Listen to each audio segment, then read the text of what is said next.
Hey guys, ఇవాళ special ఏంటో చూద్దాం వచ్చేయండి. ఉప్పుడు బియ్యం గానీ, టిఫిన్ బియ్యం గానీ 1 ఫుల్ గ్లాస్ తీసుకోండి. ఆ తర్వాత హాఫ్ గ్లాస్ పెసరపప్పు, ఆ తర్వాత ఒక ఫుల్ గ్లాస్ నిండా పచ్చిశనగపప్పు, ఆ తర్వాత వచ్చేసి ఉద్దిపప్పు ఒక హాఫ్ గ్లాస్, కందిపప్పు ఒక హాఫ్ గ్లాస్ వేసుకోండి. రేషన్ బియ్యం గానీ, పచ్చి బియ్యం గానీ ఒక హాఫ్ గ్లాస్ వేసుకోండి. సో అన్ని టీ కప్ అంత మెజర్మెంట్ అనమాట.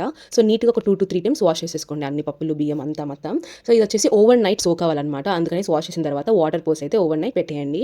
సో దట్ మార్నింగ్ వచ్చేసి మంచిగా మెదుగుతుంది మిక్సీకి వేసినప్పుడు. ఎండుమిరపకాయలు, కొబ్బరి అనేది, పచ్చి కొబ్బరి అనేది సైడ్‌లో పెట్టేసుకోండి. అవి కూడా మనం రుబ్బుకోవాలి చిన్న చిన్నగా కట్ చేసుకొని.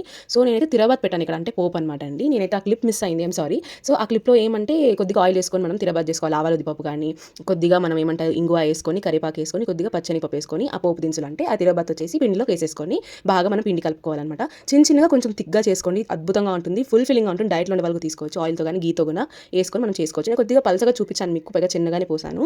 మీరు కొంచెం థిక్గా తీసుకున్నారంటే ఒక 2 తింటే కూడా మీకు ఫుల్ అయిపోతుంది, అద్భుతంగా ఉంటుంది టేస్ట్. దీని కాంబినేషన్ ఎండుమిరపకాయల కారం అనమాట. ట్రై చేస్తే కామెంట్ సెక్షన్లో కామెంట్ చేయండి, చాలా హెల్దీ అండి ఇది. Subscribe for more.